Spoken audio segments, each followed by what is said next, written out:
secret of Comic-Con, which is the very best restrooms on the other side of this wall. They're the biggest, they're the cleanest. Nobody knows about it except for people who come into this room. So those are the best restrooms. But again, if you do have to exit, you're going to have to exit through that door and come all the way back. Feel free. Greg talked about immersive storytelling, and we will go through that. If you have any questions, by all means, raise your hand. I'll be happy to oblige and talk to you. Mr. Greg. So one correction, don't raise your hand. I'm not answering your question. I'm on time. I'm going to start right because it's going to be a very fast fire hose of information. However, I am at the booth and I do love talking about writing. So if you have a question, come down to my booth and I will talk to you all day long. So how many people in here haven't taken one of my classes? I see a lot of regulars. All right, so still, that's awesome. Well, I'm looking there. The old people are getting tired of that joke. I'm not going to go through me. You can Google me. I'm very Googleable. I start off with my commercial, so suffer through this. If you want to see me, I'm at booth both Q1 and Q2. So if you come into the B2 door and go down aisle 1900, I'm literally against the wall. The back wall that's behind me is the stairway to the mezzanine. So if you just come down those stairs, come around the corner, that's my booth. I actually have 3 things dropping here at Comic-Con. If you listen to my podcast, if you don't, you really should. It's Releasing Your Inner Dragon. Me and my podcast partner plotted a sci-fi fantasy novel live on the podcast. We edited it, we wrote it. There's a bunch of stuff if you want to go kind of watch the development of it, but the book is here. She's actually from Finland. It's the first time we've actually met, even though we've been doing podcasts for like 3 years together. So if you want to get both of our signatures on something, it's probably about the only time it's going to happen. But she's down at the, she's actually at Q2. So have that. I've got a 20 novel fantasy saga dropping in 2025. And in the lead up to that, about every 2 months, we're dropping a novella that are prequels to it. So the first one is out. So that's also down there. And then for those that are only enjoying my creative writing, because my fan base is kind of split between those that like how I teach and those who like how I write, and unfortunately they don't cross a lot. The next Drake's Brutal Writing Advice, which isn't even available in stores yet, I do have downstairs. I have a few boxes of it, so get them while we have them. It's the ultimate guide to show and tell, which is what we're going to be talking about today. So if you want to expand upon this class, that book is available to you. Also, all 3 of the creative writing books are in the back. My lovely assistant will be selling them if you would like. Now, with him, it's cash only, exact change only. They're 20 a piece. If you have a credit card or want change, you'll have to go to that booth tomorrow, and we have them down there. But we just don't have time here, so we got to get out of here for the next. Am I the last man, or is there another one behind me? Oh, well then never mind. We can stay all night. All right. So that's those. If you like what I teach, I also have DrakeU.com, which is has all my videos and stuff like that. Unfortunately, I launched it right before I was diagnosed with cancer, so it did take a hiatus for about 1.5 years while I dealt with that, but now I'm starting to record videos again, so there'll be more coming out as that. Like I said, the podcast, Releasing Your Inner Dragon, there's over 90 episodes now. So, and each is about 45 minutes to an hour long, so there's a lot of listening there. And then one thing that I'm launching here at Comic-Con that I'm very excited about, me and a guy that was in Hollywood for about 15 years as a scriptwriter are launching a private, exclusive writers group. And we're doing a whole bunch of stuff for it. First of all, it is a subscription model, but that's mostly to weed out people who aren't serious about writing. But we're doing writing sessions where we hold you accountable for writing at them. We're also doing critique groups and focus groups. And I'm doing classes on it every month, and he's doing script classes on it every month. And then we've got forums and a whole bunch of other stuff. So anyone who signs up, anyone who's brave enough to join us on this journey and sign up early, we're actually doing 50% off. That's on your flyers for life. So if you want to be one of our kind of initial people that help us get this launched, you can get 50% off for the rest of your life in the writer's room. The site is up. You do it all there. You don't do it with me. So if it is something you're interested in, go check it out, writersroom.us, and then you can join there. All right. So like I said, I've got a lot to cover in 45 minutes, so I'm just going to jump right into it. I start off all my classes with a quote. I love this one because we're mostly talking about show don't tell in this. That is the key to immersive storytelling. So Anton Chekhov wrote, "Don't tell me the moon is shining, show me the glint of light on broken glass." And I love this quote to start off when we talk about show don't tell, because it has the word show don't tell in it, and that's really cool. But the big reason why I love this is because Anton died in 1904. People have been bitching at writers to show and not tell forever. This is actually the second class. I've been teaching for almost 20 years now at conventions and writers' conferences and fan conventions all over the world. And this was the second class I ever created. And early in my career, when I wasn't as busy as I am now, I used to tell people, send me a page and I'll critique it for you. You can, you just have to hire me. But I used to do it just because I had plenty of time. And the number one thing that I would critique on was, you're very telling, you need to be more showy. And they go, oh, thank you for that, it's great advice. And they would go and rewrite, and they would send it back to me. And I would read it and go, so I see you're using different words, but you're very telling, you need to be more showy. And they go, oh, yeah, you said that, oh, I'm so sorry. They go rewrite it, and they send it back to me, and I would go, you don't know what I mean when I say being a showy writer. I have no clue. And I get it, it can be a hard topic. It really isn't. I promise that I will say things to you, unless you've been to this class before, I promise that I will say things in here that you've never heard before, and you will be able to walk out of here with stuff that you can use tonight to be a better writer tonight. I promise that. I will throw the gauntlet down early. Because it isn't as complicated as it seems. But I do get it. You're using the same English words one way and you're a telly writer, and you're using the same English words in another way and you're an immersive, showy writer. So what I'm going to go through is a bunch of tricks to think about. And again, it's 45 minutes. If you want to go deeper, I highly recommend that you get the ultimate guide to show versus tell. If I was actually working on my PhD for creative writing, that would be my thesis. Like, that is how to write this way. But the basic difference between showing and telling is that with telling, the writer is merely cataloging actions, feelings, emotions, and events. Showing paints an image that allows the reader's imagination to create a scene and place the reader in the middle of it. This is 30 years of writing. This is the smartest thing I ever wrote, so I always read it twice. The basic difference between showing and telling is with telling, you are cataloging actions, feelings, emotions, events. You're just listing off crap. And that's what we don't want to do as a prose writer. As a prose writer, you have advantage and disadvantage. The biggest advantage is, and I write video games. I was the lead fiction writer for a $600 million game from Sony. I'm writing a video game now. I've done stage plays and musicals and comics, and I've written for tabletop games and TV and movies. The biggest advantage in prose writing is we actually paint on the best canvas available, the human imagination. There is no canvas that's better to paint on, period. But you gotta know how to paint on it. Because if you don't, you're just puking up words and you're not taking advantage of the fact that you're painting on somebody's imagination. So let's look at 12 thinking. Actually, it might not be 12 thinking points because I did re-edit this. So about 12 thinking points we're gonna go for today. When I was doing that, I wanted to go back and change that slide, and I guess I did. Although it might be 12, I don't know, I don't remember. I've slept since then. So let's start off with talking about verbs. Verbs are literally the most important word of every single sentence that you write. As a prose writer, and when I say prose writer, if I say, I try to define everything. What I'm talking about is novel writing, short story writing, that's prose writing. So if you're a novelist, the most important word of every single sentence you write is the verb. And we're gonna talk a lot about sentences. Here's the thing about being a writer. Like, I was talking to an animator today. He actually worked on the Dune series and some other things. And we got into this discussion because he's obviously in the visual side. And I said, well, that's literally what I do. I am the camera, I am the visual side. He's like, what are you talking about? You're just using words. I'm like, no. The way I craft my sentences, and we're gonna get into that later in this class, I am focusing the reader every single sentence. So I'm literally, sentence by sentence, forcing the reader to focus on what I want them to focus on, not just some random words. So the verbs is where it starts. Now, this is not how to be a showy writer, but it is absolutely the most important thing to think about. So if I said Drake hit the wall, everyone can see that in your mind. Everyone. But if I wrote Drake struck the wall, do you see the same scene or has it changed? What about Drake whacked the wall? Has it changed again? Drake bashed the wall.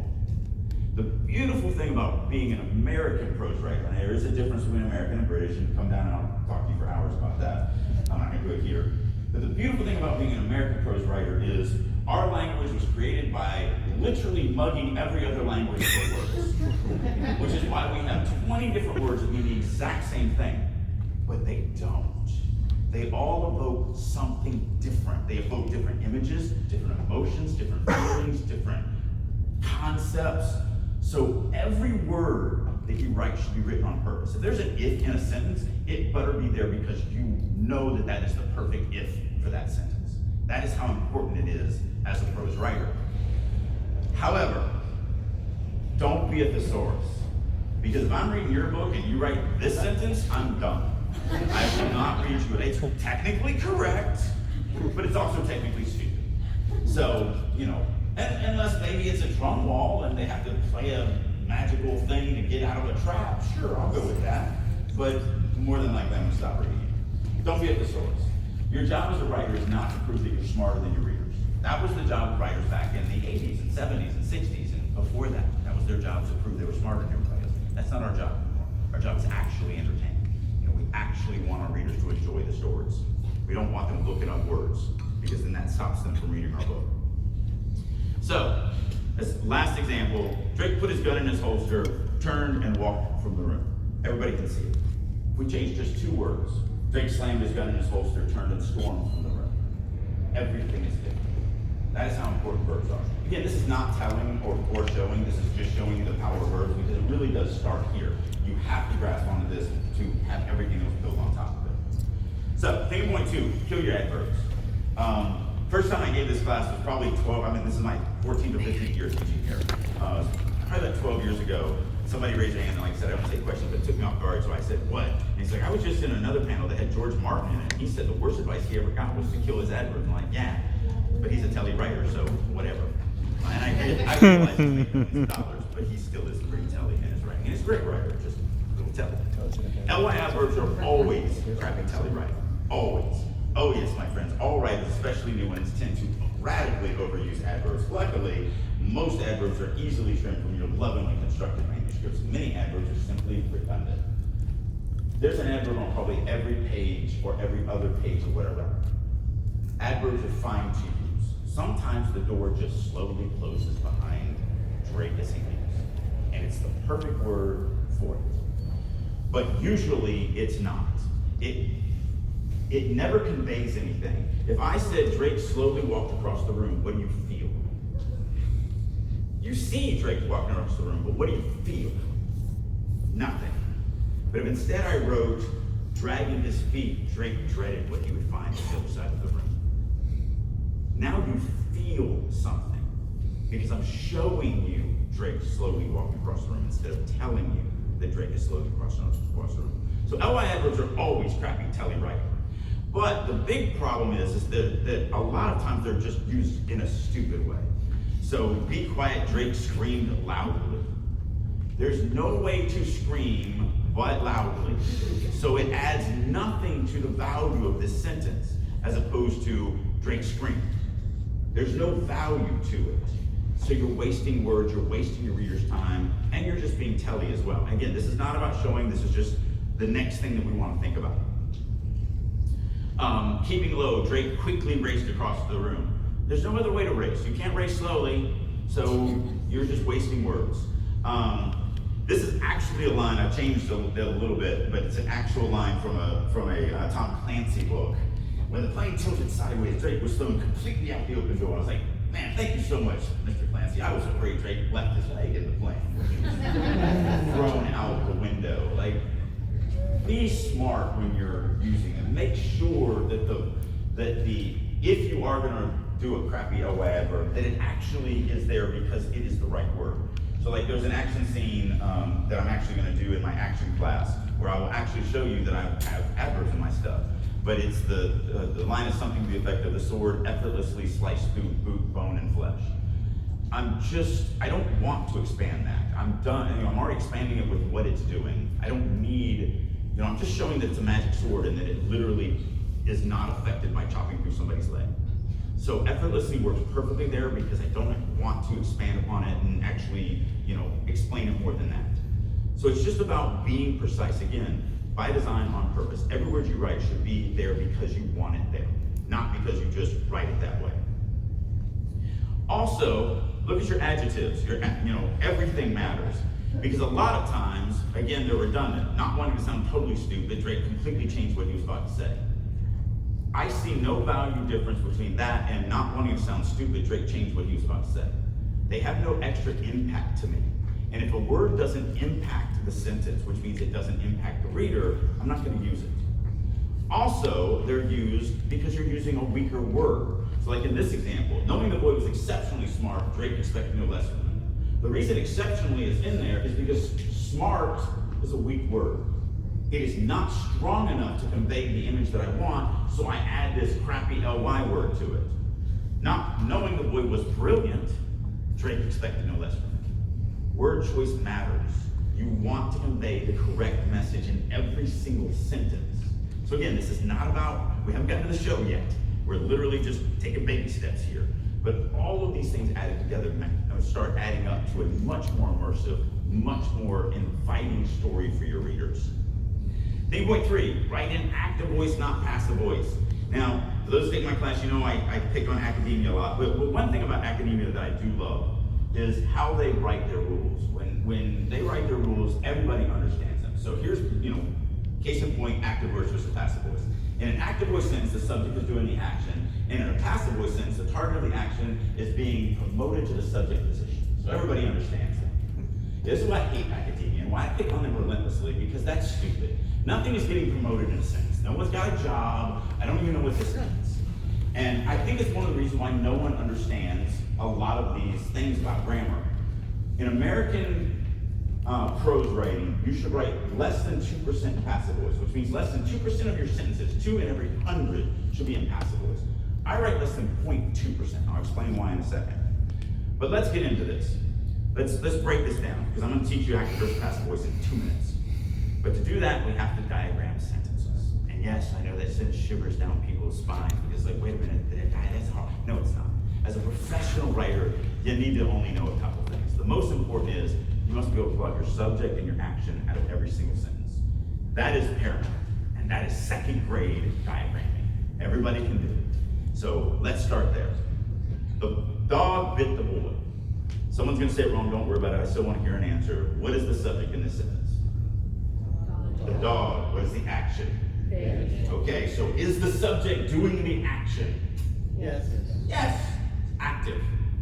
It's a strong sentence. We see it. We're focusing. We're not focusing the camera on the boy because the boy's not doing something. The dog is. So we focus the camera, which is the subject, and the reader looks at the dog biting the boy. And that's the way we want to visualize the scene. We want the reader to see the dog bite the boy. It's active. If we were to flip this sentence around and write the boy was bitten by the dog, what is the subject of this sentence? What is the action? Was bitten. So what did the boy do? Nothing. If the subject isn't doing the action, nothing's getting promoted. They're just passive. The subject is passive in the sentence. So now what we're doing as a camera focus, the reader sees the boy and then sees was bitten, I don't know by what, and then sees, oh, a dog bit the boy. So the human imagination, as they're running through it and building that image on the fly in the milliseconds that it takes to read that, is seeing it out of order. They're not getting the visual representation that you want them to get. That's why passive voice sucks. You should not write in passive voice unless you need to. Why would we want to write in passive voice? Well, the beautiful thing about passive voice is to write a complete sentence, and it's creative writing. The first word of creative writing is creative. So you would definitely use fragmented sentences and run-on sentences and all sort of breaking grammar stuff. But for the most part, you won't. Those are special. And if you overuse them, they're not special anymore. If every single paragraph you write has a fragmented sentence, then all of your fragmented sentences have no power. If once every 2 pages you write a fragmented sentence, it has power, it has gravitas. So we want to use them sparingly. So for the most part, we want to write complete sentences. What do we need for a complete sentence? You need a subject and an action. That's what you need, and that's a clause, and that's a complete sentence. So the boy was bitten. We have our subject, we have our action, we are done. But who bit the boy? A dog, a spider, a sister? I'm not telling you, because the character doesn't know, therefore I'm not telling the reader. So if I need to write a complete sentence where I do not give all the information to the reader, I'm going to write it in passive voice on purpose. because I'm withholding information. If I have all the information, when we read the boy was bitten by the dog, and we know it's not translated in the brain in the order we want them to visualize it, versus the dog bit the boy, why would I write it in passive voice? It's not as immersive for the reader, it's not as enjoyable for the reader. The problem is, and this is where I say all the time, you cannot write the way you talk. We talk passively as Americans. If you write the way you talk, you're gonna write passively. This is a different language. To get the most out of my teachings, I always say, you have to understand that you're learning a new language. This is not English, this is creative writing. And so you have to think different to do the creative writing. But if you listen to me, I talk exactly like everyone else. I talk very passive, repetitive, and all the things that you don't do in prose writing. So that's active versus passive voice. It's actually very simple when you break it down. But that's why I write less than 0.2% passive voice, because the only passive voice I write in any of my novels is because I need to withhold information from the reader and also write a complete sentence. And so I'm writing passive voice. Other than that, I'm active 100% of the rest of the time. Thing point 4, avoid filtering. This is something a lot of writers have never heard before. Filtering is literally the thing that will ruin your writing. I actually have an hour-long class on it that I did for Comic-Con at home that they were only supposed to keep up for 6 months, and have never taken it down. So if anybody wants to take note of that. But it is still on YouTube, I think. So if you go and look for Comic-Con at home and Maxwell and Drake, I think the filtering class is still up until I can finally get them to take it down. But filtering is literally the worst thing you can do for your story. It literally rots your story from the inside, and it's silent, and most people don't even realize they're doing it. And it weakens the story. And this also has to do with control. You're controlling your reader's focus, and that's what filtering does. And this is a confusing topic because what filtering is filtering the story through your POV. And you're like, wait a minute now, we're supposed to filter our story through POV. That's different. These are two different things, even though they sound the same. What I mean by filtering is control of the camera. So filtering has to do with what you want the reader to focus on, and that comes down to understanding why we construct sentences the way we do. So if I wrote, I could feel the demon's hot breath licking the back of my neck. That sounds good, right? You're like, oh, wow, that sounds creepy. What's the subject of this sentence? Somebody said it. What's the action? Good feel. Is that the cool part of the sentence? No. Why am I looking at the POV having something cool happen? Why is he in between me, the reader, and the cool thing that's happening? That's filtering. It's when you get the narrator, and this could be Drake. Drake could feel the demon's hot breath licking the back of his neck. We do it in third person as well. Why is the reader looking at the character having something happen to them? They don't need to be. The demon's hot breath licked the back of my neck. Now that'll send shivers down your spine because you feel it too. The first one you don't feel because you're watching the character feel it. It's about controlling the focus of the reader. It's simple, but literally it takes away, when you filter all the time, which we do in our verbal speaking, you're weakening your writing just by doing this one thing. And it's usually as simple as just taking out I could feel and just writing the sentence the exact same way. Or you can do it in third person. The demon's hot breath licked the back of Drake's neck. You still feel it. Here's the reason why writers filter that don't understand this. They go, well, if I don't write Drake felt the demon's hot breath, then how does the reader know that Drake felt it? The Drake is the narrating character. We've already established that. So everything that is felt, seen, heard, smelled, touched, is done by Drake. So I don't need to constantly remind the reader that Drake is the one experiencing it because I've already done my job and set up that Drake is my narrating character. Plus, I'm going to use his name a lot in this story because you can't get away from naming characters all the time. So we're good. You don't need to keep adding it. That's really the way it works.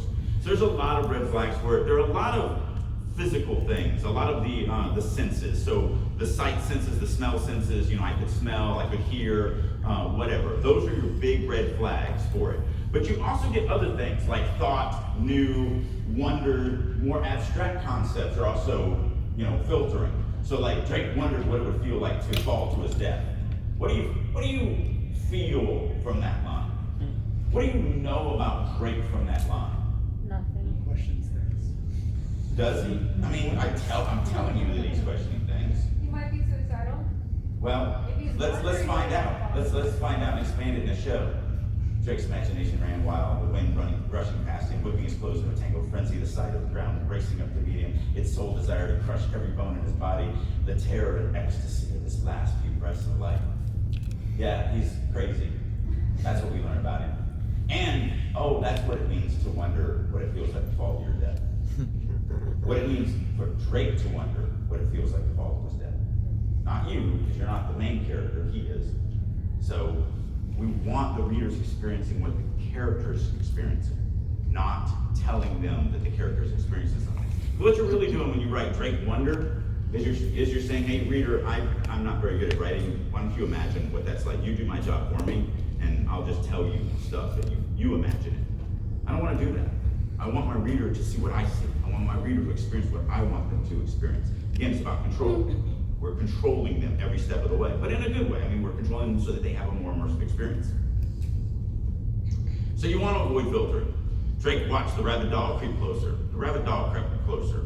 You look down the hall and see Drake. I don't know why I do a second person. Every time I get this fast, I'm like, I should get rid of that. Drake walks down the hall towards you. I see the knife lying on the table and pick it up. This, I want to go a little different direction. But it's still about control. I could write this sentence. I could take this out and write, the knife lay on the table and Drake picked it up. But how important is the knife? Because remember, sentence structure is about control. So let's say the knife is very, very important, and Drake picking it up is very, very important. I don't want to put it in a compound sentence. I want to separate it. The knife lies on the table. I pick it up. Because what you're doing with your punctuation is you're saying, hey reader, you see the knife lying on the table? Look at the knife on the table. I pick it up. You see me pick it up? I pick that knife up. That's control. You're controlling the flow of the story, what they're seeing, what they're experiencing. Every sentence. Yes, we write a lot of sentences, and you have to pay attention to all of them. That's just the way it works. So it's not just about cutting out the filtering, but it's understanding control. But the second one, you go, well, wait a minute now, the camera's on the narrating character, right? Because where does the camera need to be in the second sentence? It doesn't need to be on the picking up, it needs to be on the who's picking it up. I'm picking it up, Drake's picking it up, whatever. That's what we want to focus on. And there's other ways to get rid of filtering, like you could use dialogue or inner monologue. So Dylan wondered if he should call Drake today. I wonder if I should call Drake today. Here's the beautiful thing about dialogue and inner monologue. We read it different in our heads. When you hit inner monologue, you read it as if you're hearing someone's thoughts. When you read dialogue, you read it as if you hear it in your mind as said out loud, which is weird because you're still just reading. It's the same stuff, but for some reason those magic little quotes make it sound like it's said different. Also, it makes it sound like it's more active. When people say dialogue, it's active. So even though the line is still basically a filter or basically a tell, because it's dialogue, the reader will feel that it's more active. They'll feel more connected to the character. So those are some other things to think about getting rid of filtering. But again, you don't ever not do anything. Sometimes filtering is very, very powerful because again, it's about control. I'm sorry, Drake, but we can't be together, or we can't be together any longer. Dylan said as he stood. I couldn't breathe, couldn't think. I watched as Dylan slowly walked away, my heart screaming. What's important in that moment? Dylan walking away or me? What do I want the reader to look at? Not Dylan, screw him. I want you to see my pain. Look at me. Reader, look at me. I'm in pain. It's me. I'm controlling what you're looking at every step of the way so that you experience the story the way it needs to be experienced to move you through the plot. So, not saying cut it, but definitely only do it when you are sure that's what you want the reader looking at. Thing point 5, cut info dumps. And you can use dialogue to cut info dumps. So dialogue in a novel is not simply your character talking with her, it's also a way to show more of the story and give insight to your characters. So this is actually the first book that I was ever hired a book doctor was over 2 decades ago now. And this was a piece from it. I changed everything, but this is still kind of a piece of it.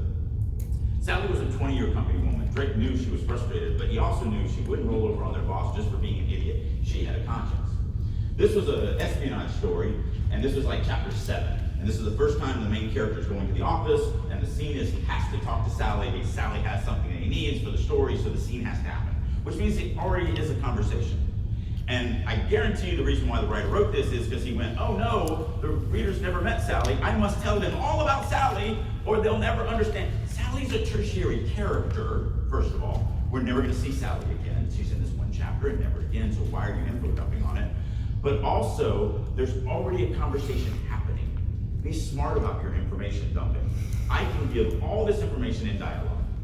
Once again, I had to cover for our imbecile boss, Sally sighed and plopped in her chair, but I couldn't let things go forward his way, Drake.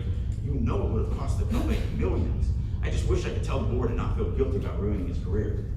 Every single piece of information that is in the tele-narration is in that dialogue. Every single piece. I'll skip the 20-year company one for a second. Drake knew she was frustrated. Is she frustrated? Yeah, she's sighing and plopping. Knew she wouldn't roll over on their boss for being an idiot. She literally says, I wish I could turn it in, but I would feel guilty. Does she have a conscience? She literally says she would feel guilty. Is she a company woman? Is she a 20, is she a, well, she's a company woman. So is she? Yes, it would have cost the company millions, so she actually did something to stop her boss from doing something stupid. The 20-year thing, I'm using subtext. So you gotta read between the lines. She says, I just wish I could tell the board and not feel guilty. Does a first-year employee or a fifth-year employee have direct access to the board of directors in a multi-billion-dollar company? Now, you had to have been there for a while. So while you don't get that she's actually been there for exactly 20 years, she's also a tertiary character. Do I need to know she's been there for 20 years? No, I don't. I just need to know she's been there for a long time because she has information that only someone who's been there for a long time would have. So by slipping it in through subtext, we can literally accomplish the exact same things. So dialogue is a useful thing. Don't force it. Brandon Sanderson calls this, as you know, dialogue, so do I. But you see this a lot in fantasy. Because in fantasy, for whatever reason, people are like, well, it's a new world and it's new things, and they won't know. So they'll write something like, as you know, Ren said to Finn, you and I are elfins, and elfins eat only honey. And Finn is like, yeah, I would love a cheeseburger, and I can't have it. Thanks for reminding me. This is literally as stupid as writing, as you know, John said to Phil, you and I are humans, and humans need to breathe air. You would never write that line, so don't write the line above it. If your characters already know exactly what they know, they're never going to say that. Now, let's say you have to give the information of honey. How do we do that? Well, one way is just have in the story, the elfins only eat honey. Every time you show them eating, they're eating honey and nothing else. Through subtext, your readers should be smart enough to gather that. But let's say you want to go even a step further and say, no, it's very important, I must let them know. Well, is your main character an elfin? And if they're not, maybe they go, hey, I got a cheeseburger, you want a bite? It's like, oh no, us elfins only eat honey. Now they're telling a human that, not another elfin. So you just think about this stuff and be smart in your decision making on how you're gonna get the information. It's really, I say this also all the time, it's another one of my Drakeisms. There's literally only one thing real in your story. Your story's not real, your character's not real, your world is not real, your conflict is not real. Nothing about what you're doing is real. There's one thing that's real, the reader. So everything you actually write is not for the story, it's not for the characters, it's not for any of this, it's to impact the reader. And that's it. Everything you write is for the reader. It's for their impact. So when you're giving information like this, you're not giving it to Ren, or Finn, or Phil, or John, you're giving it to the reader. So how do we get that information? Just be a little smarter in how you think about that. That will go a long way to making your writer more immersive. But don't lean on dialogue. Dialogue, again, hides the fact that you're just being telly really well because it feels active, but that doesn't mean you should overuse that. So here, I'm so angry with you, Drake said to Dylan. Okay, great. Drake is telling me, the reader, because I'm the only thing that's real, that he's mad at Dylan. But we could do it so much better in narrative. Dylan sat timidly across the table from Drake, his eyes pleading for what? Forgiveness, acceptance. Drake looked away, his jaws clenching as he glared out the window. Now we're experiencing Drake's anger with him, as opposed to just being told. Yes, it was through dialogue. Yes, that seems a little more active, but you're still just telling me, instead of letting me experience the moment. If Drake is your POV character, then I want to feel what he feels. I want to be there with him. I want to be a part of that life. And so you have to show me that. You have to bring me there, as opposed to just telling me that. Viewpoint 7, emotions. How am I doing on time, right? Still crushing it, so I'm sorry, I know I'm going fast, but again, I'm here all weekend, so you can come down and ask me questions. We talk about, oh, get that show and tell. Some good stuff in there. Emotions are the fertile ground in which to sow the show. Unfortunately, it's easy to slip into telling. Emotions are the weight of the reader's heart. If you can immerse the reader into your narrator's experiences, your job is half done. We don't want to tell our readers what the characters in our story are feeling. We want to show it to them. We want to let the reader experience the emotion for themselves. So don't worry about the front of this. My examples are not great writing. They're just there to make points. And so I trimmed them down for that purpose. The monster jumped from the bushes and Drake was scared. Let's just focus on the yellow. One way to tell if you are telling, because that's the first part of being a story writer, is to identify tells. Can you turn it into a math equation? Drake equals scared. We are prose writers, not mathematicians. So if you can turn it into a math equation, you're telling. Now, if we go back and think about the first thinking point, which was verbs, we can go, well, wait a minute now, scared is kind of weak. What if we wrote Drake was terrified? That's better, right? No, because now Drake equals terrified. Now, there's another verb in here. It's a linking verb, and that's was. So maybe you go, oh, I know, I'll do a stronger linking verb and write Drake felt terrified. That's good, right? No, Drake still equals terrified. Just you have felt instead of was. All of these are tells. So, how do we turn tells into shows? Once you can identify tells, we're going to go through a couple ways to identify tells, but once you can identify tells, it's actually incredibly simple to turn them into shows. All you have to do is answer. Now the question is going to change depending on the circumstance, but if you answer the question, the answer is the show. So in this case, it's an emotion. So the question would be, what does it feel like to feel terrified? There's a million ways to answer that question, and all of them are shows. That's it. That's how you turn tells into shows. You answer the question of what it is actually like. If it's a sight thing, you know, the dog looks rabid. What does a rabid dog look like? Whatever your answer is your show. The pie tasted horrible. What does it taste like? How does horrible pie taste? That's your show. All you got to do is answer a question. That is it. You have to identify your tells, ask your question on how to get around it. Whatever your answer is going to fix it. So maybe I write, terror washed over Drake, draining the blood from his face. Now I'm showing you the terror instead of telling you. Now, to me, this is overwriting, because first of all, I have terror in there. Second of all, I already have the draining the blood from his face. If blood drains from your face, you're not happy. So I really could just write the blood drain from Drake's face and just show that. Now the one thing I want to change on this one is, it's an emotion in the beginning and I turn it into a visual. So you can do that if you want, but you can also write what it feels like to be afraid. I struggle to breathe, Drake struggled to breathe, Drake's eyes bulged, tremors racked Drake's body, the sensation of needles ran up my arm, Drake's throat clamped shut, a scream ripped from my lips, Drake's palms felt clammy. I'm going to get into that in a second because I did change that. I hate the word felt. My rule to my students and my clients are you can't use the word feel or felt in prose. You can do it in dialogue, but not in narration. And so every time I rewrite this thing, I keep changing it, and somehow it keeps working its way back in. I backed away, escape being my only thought, or the only thought in my mind. There's a million ways to answer the question. Whether it's a visual thing, whether it's an emotional thing, an internal thing, an external thing. The big thing to think about is who is actually experiencing it. Your narrating character is the only character your reader's in the head of. We cannot head hop in any POV, it doesn't exist, it's bad writing, and it always weakens the story. Unless it's, the only way you can get away with it is if the entire story is driven by the plot device of head hop. That's it. Normally you'll never head hop. So if it's a main character, your narrating character, then you're in their head, which means the reader can experience everything that's in their brain and body and soul and all of it. But if it's a secondary character or a tertiary character, look around the room. You're the main character in your story. Do you know what anyone else in this room is thinking? They're tertiary and secondary characters in your story. That's it. You can never be in their head. You can only be in yours.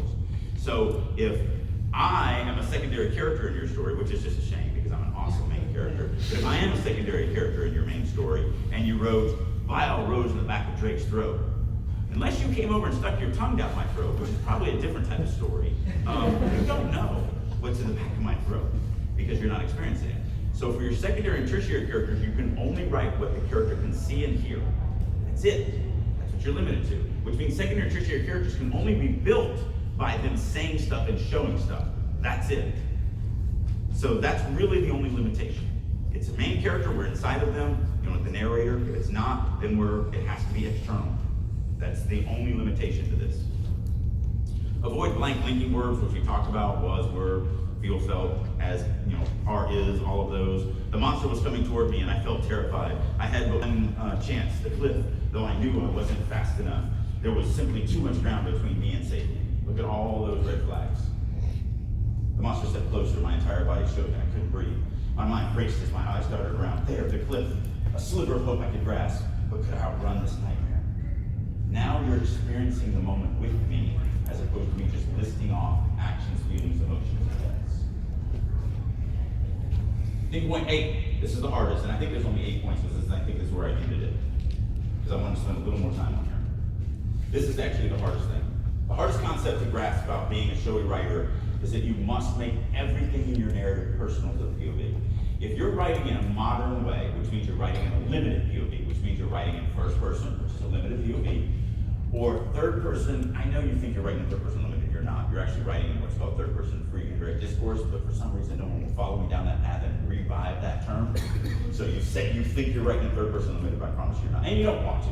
Third person free indirect discourse is actually much better. My point of view book will go into full detail about that. But those are limited, which means they're limited to the perception of the narrating character. All of us are wrong at times in our life, but we think we were right.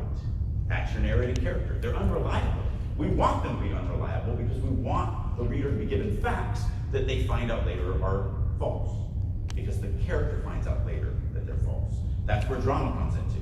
If I make you love Dylan, and I show you that he's the best boyfriend in the world, and he loves me and cares for me and spends all of his time with me, and then I walk into our room together and I find him, you know, bopping John, you find out that he's a jerk at the same time I found out that he's a jerk. And that's what you want to experience. You don't want me to go early in the book, you know, Drake loved Dylan, but Dylan was a cheating SOB and he was sleeping with John. Like, where's the drama in that? Now it's like, okay, well, Drake's gonna eventually find out, maybe, or he's an idiot, he won't. Like, we don't want that. We want the drama of it at the same time.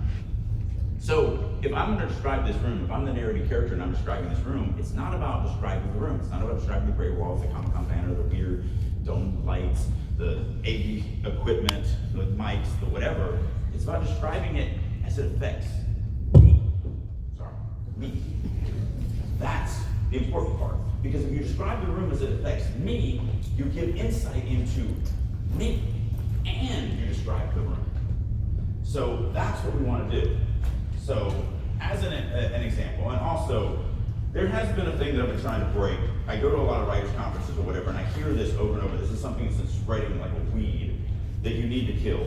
A lot of people that are writing prose, there's this weird thing that's popped up about 15 years ago where they say, oh, you can't write anything the camera can't see, because that's telling. No, it isn't.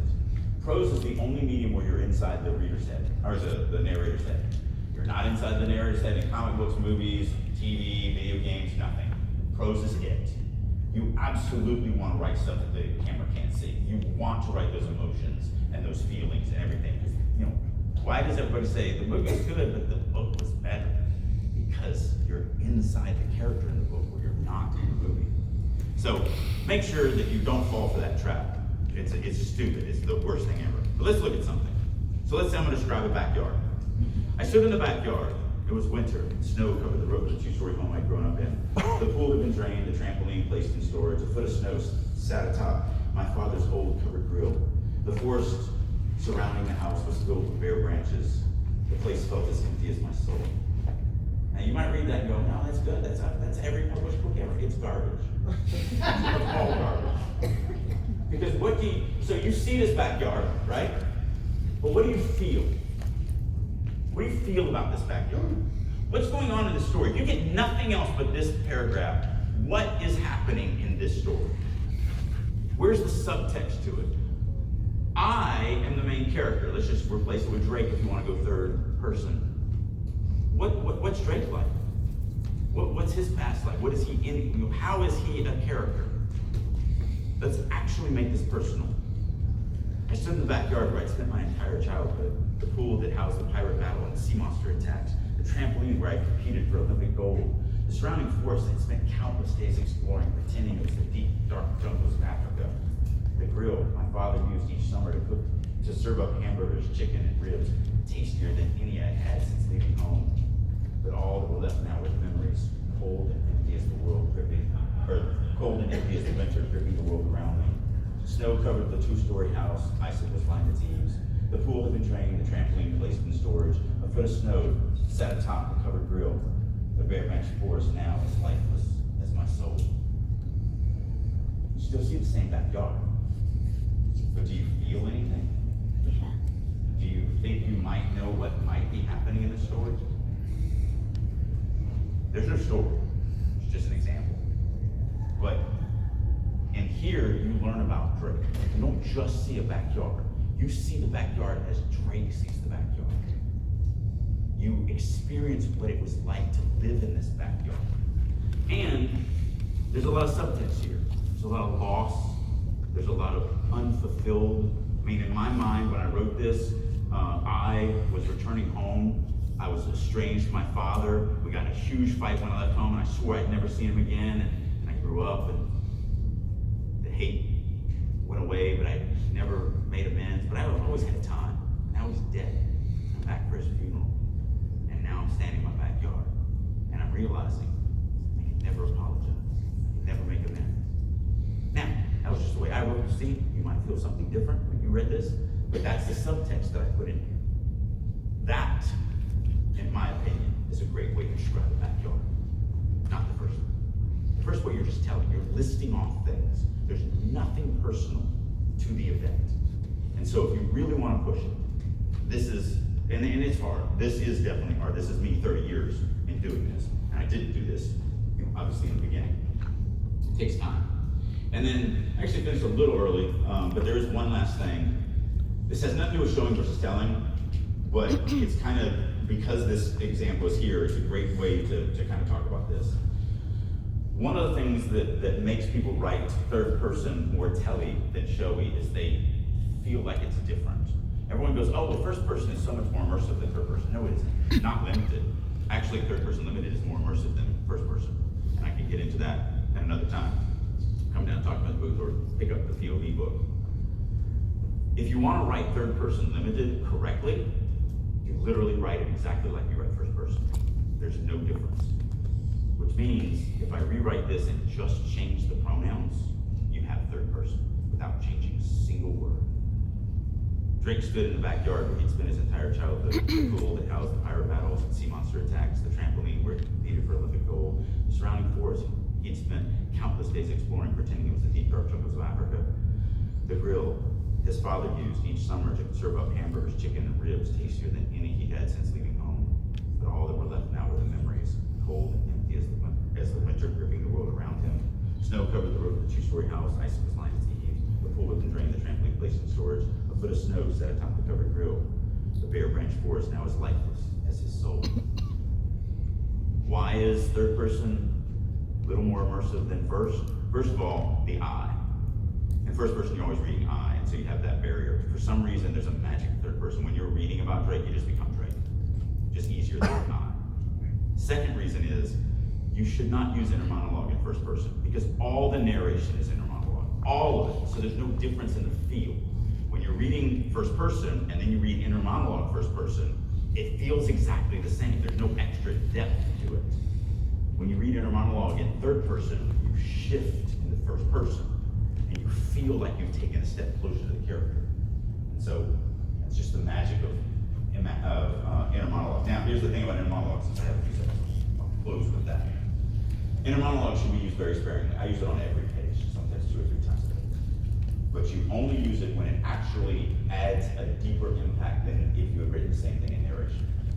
So if you take your inner monologue and you switch it to narration and you don't feel the difference between the two, write it in narration. Because again, like I said at the beginning of this, if you overuse things, they lose their power. When use it, and each one of them are just that much deeper into the character. It feels like you're a little closer to the character. Then use that as inner monologue. If it doesn't, use it as narration. It's that simple. So everything on purpose, everything by design. That's what we want to go for. If you want to go deeper in these subjects, my lovely assistant back there, again, it's cash only, exact change, because we got to get everybody moving, but he's got all 3 books.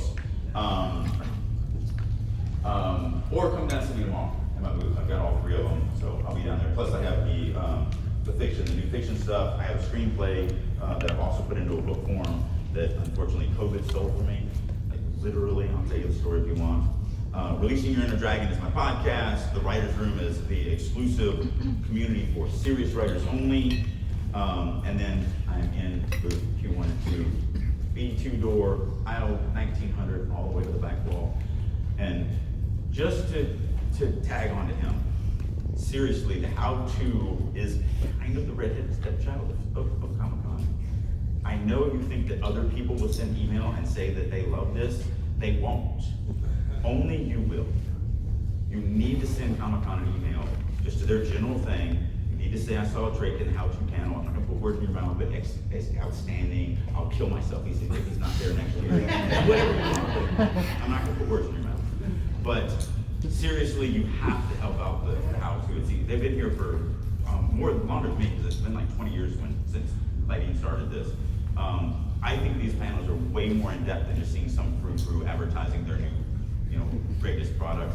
So if you guys do not help out and you don't send emails, Comic-Con's gonna say, well, fans don't want it, so we'll put something else here. So you have to help them out with that. And help me mention my name. So you had one question, because we do have a few minutes. Oh. Yes. Will you be at your booth after this? No, the hall's closed. Okay, for sure. I mean, I can be at my booth because I have an exhibit badge, but you can't. Gotcha. But I'll be there tomorrow, 9:30-ish. When I was teaching at 9, I had to be here, but now it's like, I don't have to be there. I'm sleeping, just a little bit. But usually by 9:30, I'm at the booth. So come by and talk to me. Hopefully you guys got everything. Did I at least do what I said I was going to do? Did you hear something you've never heard before? And are you going to be able to use something that will make you a better writer tonight?